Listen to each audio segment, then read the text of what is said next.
Okay, so we left off talking about the inspiration that led me to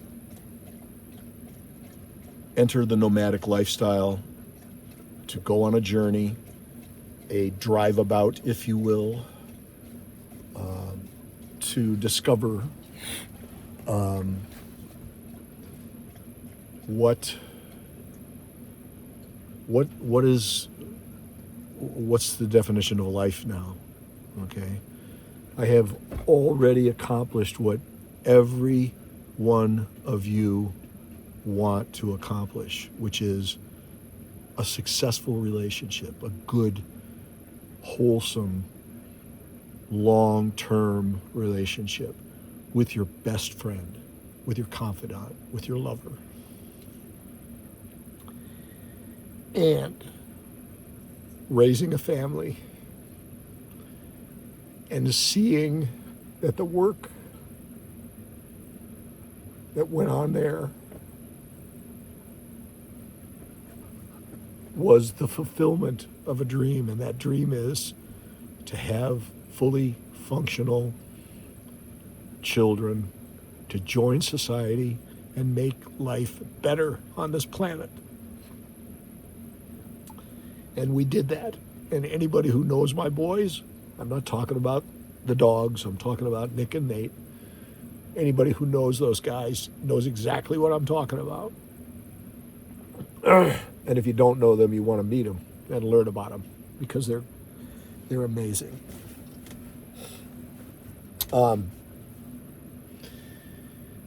So the walkabout, or excuse me, the drive about, I actually got started on this journey after being prompted by Kathy. And I've told this story to so many people so many times. And as I reflect on it, I can see the interpretation of this story being positive or negative, I suppose. But for me, it was a view into the spirit that animated Kathy her whole life, and that is that she pulled me aside one day after having lots of talks with Lorraine about how worried she had been or was at that time about me and what am I going to do and how am I going to manage. She was obviously more concerned about me than herself. And everybody that knows Kathy just got a smile because that's exactly who she was. She pulled me in, bedside, and told me that it's time to sell the old RV, the second one we had bought, the Winnebago View, and to buy whatever I'm thinking about and what I'm looking at. We had a very wonderful relationship. We talked about everything. And I didn't there was nothing secret going on about thinking about what's going to, what life is going to be like. I'm tending to my favorite person, right? On her last days, right? And so she told me, sell the Winnebago View and buy whatever you want. Of course, I resisted and was, just like, there's plenty of time, I can do this. She relented, and she didn't relent. I'd take that back. She kept at it, and so I relented, and I put that Winnebago up for sale, and got a buyer. Another great story, couple from Quebec that bought that. And I called Storyteller.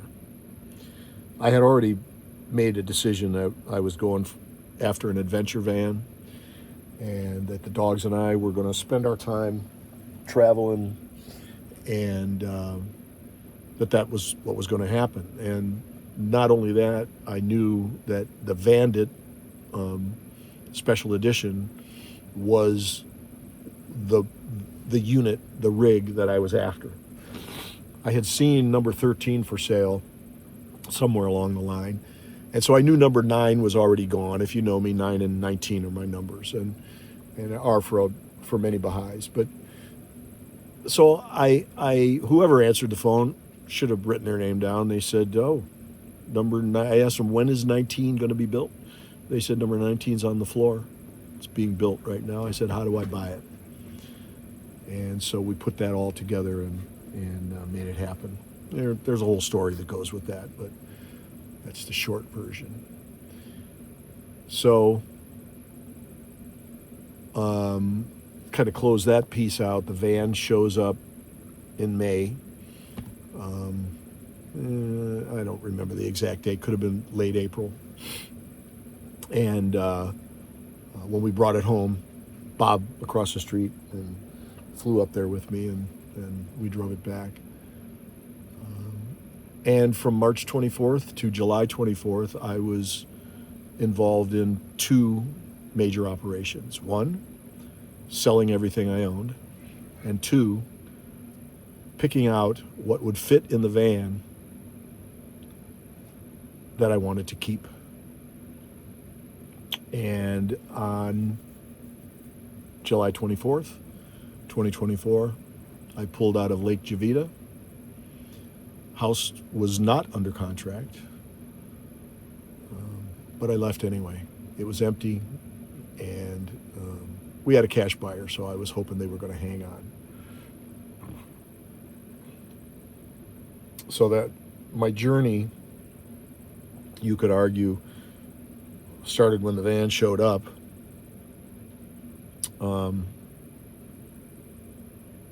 But we'll go with the 24th, because that's when I start counting nights in the van.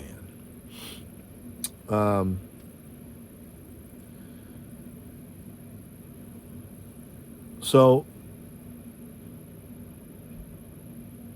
crying has always come easily for me. Obviously, anybody who knows me knows that. I cry at a good AT&T commercial. But it's okay, because I don't apologize for it. I stopped apologizing immediately, almost the first time I apologized for crying in front of somebody. I said, no, I'm not doing that anymore. There's nothing to apologize for. And all of you agreed and reinforced that decision. And there's been plenty of that. It's started to slow down a bit now that we're,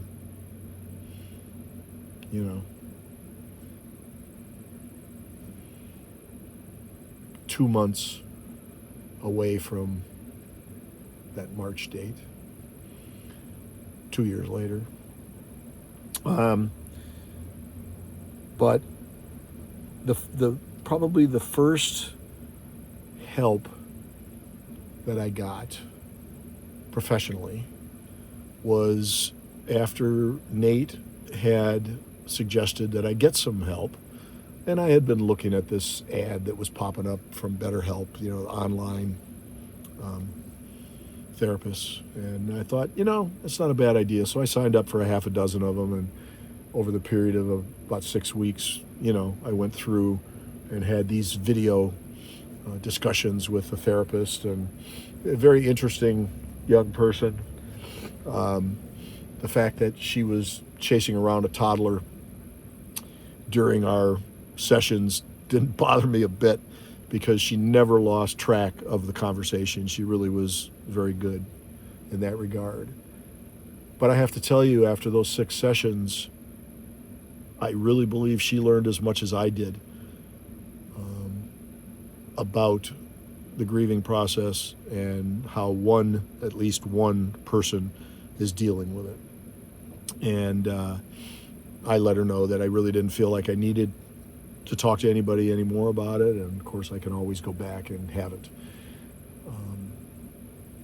but the therapy never stops. It never stopped for me. The therapy never stopped. It's going on, even today. And many of you who know me and who have met me through this whole adventure van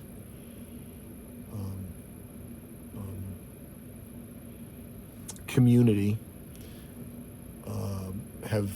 many of you have heard my story and talked with me, shared yours, and I feel like that gaping hole in my life and my heart has begun to seal itself. I wouldn't say it's filling up just yet, but there's a trickle going in there, and some really super folks that I've gotten to meet and to get to know, and the experiences are helping to shape where my life is going to go. But the therapy, the work that you do with yourself, mind, body, and spirit, is so important at this point. You simply cannot minimize any of those aspects of it. I'm paying the price right now, physically, for not keeping my body in as good a shape as it was in when Kathy passed.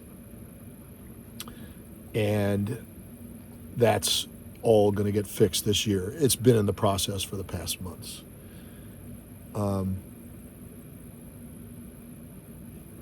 The spiritual part, I am very comfortable with, although I should pray more, and I need to attend more Baha'i functions on a regular basis so I can stay connected with the community.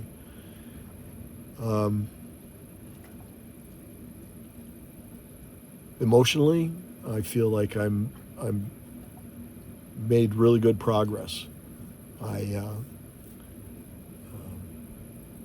I have spent so much time relating the story to different people, and checking myself by asking, really just directly asking several people in the middle of this diatribe that I get on about, my life and where it's going and where it's been and losing Kathy and all. And invariably, these individuals have told me, no, you are not oversharing. Get back to the story. I want to hear the rest of it. These have by and large been women, but there's been plenty of guys who have heard the story as well. I typically have asked women that. I just feel like you're more sensitive to this type of stuff, and honestly, I care more about what women think than guys when it comes to emotional support, when it comes to understanding the nuances of life. You guys are just better at it than we are. Especially we white guys, we are just stuck in fix anything that's broken, right? Oh, I can fix that. Oh, I know the answer to that. And not always the most productive tack to take. But you have to face that. You have to face the dilemma of who are you now that you are a single and not a couple. Everybody does it differently. The way I'm doing it is not what's going to work necessarily for you. You have to discover that. You're the one who has to find the solutions that are going to help you become whole. And all three of those areas, mind, body, and spirit, are equally as important. I might even weigh the physical aspect over the spiritual aspect, only because we're still stuck here, right? And if you're going to have a fulfilling life, letting your body fall into disrepair is just going to cause you pain and suffering that you don't need if you just keep it together right away. Unlike what I did. But that's okay.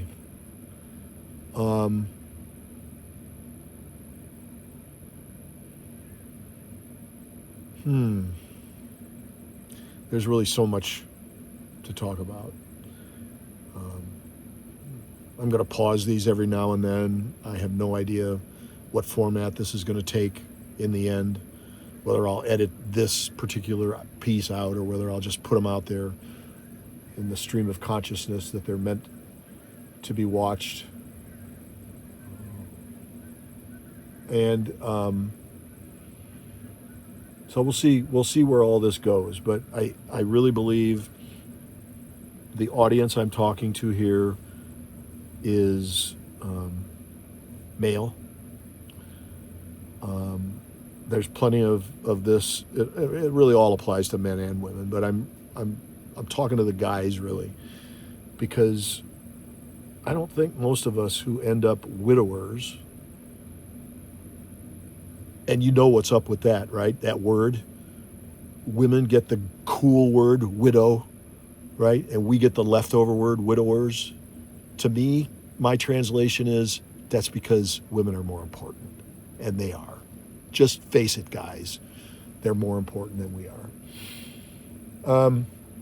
So there's plenty that will relate to women, but I'm talking to the men out here who have been thrust into a new life, probably with less preparation than you expected you would have had. I live in the moment, and so I didn't prepare for this, and I'm not preparing for what's coming. I'm living life the way I always have, which is get a feeling about what you want to do, research it, execute, see what works, and keep moving, right? We'll get into a lot of that in subsequent videos, but if you have a spiritual path, I would encourage you to build upon that. There's no sense in being pissed off at God, okay? Whatever that life force is that makes all of this work, okay? It's about us. It's about our journey through this material realm until we get to the spiritual realm. And to the extent that you can do more good than evil, I think you build that spirit, that spiritual force that you need to be in as high a place as you can possibly be in the next life. The metaphor I guess we use is pregnancy, right? By we, I mean a lot of Baha'is use this as a way to explain the next world. And we have a sense that it exists, right? Just like an embryo as it grows and the mother has a sense there's something else going on. They can hear things, they can feel, they feel warm and they wet and some people would say moist. I love that word. Anyway, but so much of what needs to happen for that embryo to become a fully functional human being happens before it gets here, before it gets out of the womb. And then it's born into this world very similarly, I believe we're born into the next world when we pass. We transition. And whatever is there, we deal with when we get there. What a surprise it's going to be if there's nothing on the other side. If there's nothing on the other side, it's that album cover of those big lips, that Rolling Stone album. I think that's going to be the ha-ha, no afterlife. You get a quick view of that, and then it goes dark. I don't really believe that. I think there's a much bigger purpose to all this, and why the attention to detail in this life? Why the attention to detail? Why is our physical being the most complex physical being that we've been able to experience, right? Why are there so many signs everywhere in nature that everything is connected, right? Why? Why bother if it's not about the discovery that a being experiences here on this time-bound journey, right? We get maybe 100 years if you're lucky. I'm not sure that's lucky, but we get 100 years maybe, and we all know in the scheme of things that's nothing. It's nothing. Stand at the base of the mountains in Yosemite Valley and just turn around slowly. Take about a minute to turn around slowly and look at everything. And don't tell me there's not a higher purpose. There is. There has to be a higher purpose. There's no reason for all of this to exist otherwise. And so, all that to say, the spiritual side of your life is as important as the physical side. And I think the last part that I'm going to end up with is about community here, and somewhere down the line I will read the letter that I wrote to my seven grandkids about what I'm doing and why I'm doing it. I'll read it and share it with you, but it's still pretty personal, and it's written directly to them, trying to help them have a vehicle to understand why I'm on this journey and what I'm doing. But this journey for me is more about community than it is about anything. I could very easily find an apartment here in Florida or in Cincinnati or one in each place and live out the rest of my life going back and forth between those two places and spending as much time as I can with my family. I understand that is a wonderful and could be a fulfilling way to spend the rest of my days. That's not me. That's not me. Not yet. I'm still healthy. I am a vibrant person. I have plenty to give.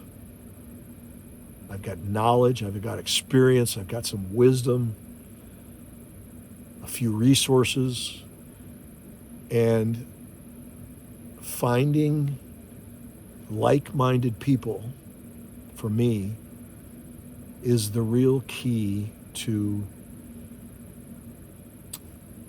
jump-starting this new life alone. We all know we go through life alone. I don't care how close you are with your significant other, with your children, with any other human or pet. The reality is we go through life alone. You go to sleep alone every night, you wake up alone every morning, and you greet the world that you have created around you. And having to confront that after having spent such a fabulous life, boy, that can really mess with your brain, can really mess with you. And understanding that the community is important, that community is important, regardless of what community it is. The community of potters that you get into because you decided to start throwing some pots. The community of caregivers who you fall into because you decided being a caregiver was your calling. Whatever community that is, you need to figure that out and figure it out fast.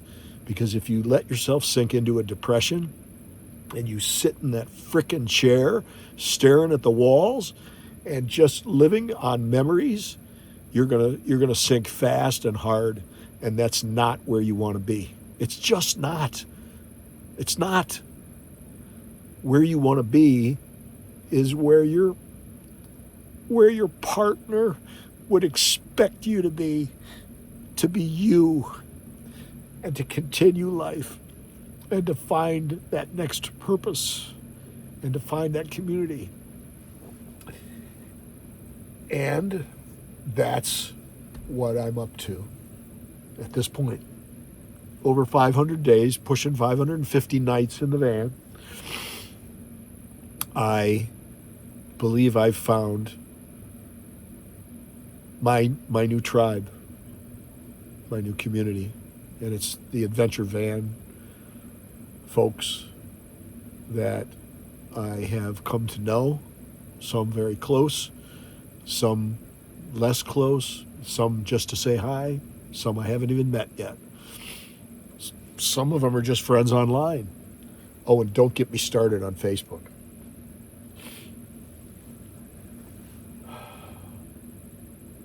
But I did quit Facebook about 15 years ago, and I couldn't get back on. But I knew there were a couple of groups there that I wanted to be part of. Story for another day. Got back on, and the Storyteller, Overland Owners and Modifiers, and the SOG group, Sprinter Owners Group, are almost completely responsible for helping me find the community that I'm feeling very much a part of these days. It's not a Storyteller thing, although I have to tell you, the Storyteller crew is a really good one. It's an adventure van thing. And you know what? It's not about the van. It's not about the rig. It's about the lifestyle. It's about finding your place on your own terms. And for me, right now, that means traveling and experiencing new locations so that I can make an informed decision of where I'm going to park my butt when I finally am done traveling. I may end up doing that in the next year or two, and then still have an adventure van and go out with a home base. But at this point, a home base is I don't know. It's not even on the list. I have a few cities that I'm looking at, but having a home base is just not part of the plan at this point. But the community that you decide is going to fill your life with good, wholesome experiences, new people, new experiences, is so important. I can't over prescribe, over mention, over whatever the word is I'm looking for. I can't emphasize, overemphasize. That's the word I'm looking for. Super important. Have I made that point yet? Spiritual is important, physical, critical. None of that And you could be the most fit person in the world who prays every day, and if you haven't got community, you're going to sink into a depression, and it's not a good place to be. So that's where we're starting. There'll be more of these. I am not concerned about length or rambling or making sense or even remembering everything that I've said on this or any previous video or any subsequent video. I remember what I remember, and I go with it. So, I hate to say it, but if you watched episode 1 of my YouTube channel, which I encourage you to do, because other than this grief-related content, most everything I put out here, what I say in episode 1, I mean. So go watch it and take my word for it. What I'm talking about in episode 1 is really what this YouTube channel is all about, with the exception of these videos, the grief videos. And I'll title them as such. But the reason I'm saying that is because comments and contact around this subject is welcome by me, from you. And not just the guys, obviously. The women out there that I've gotten to know, you are all such special people.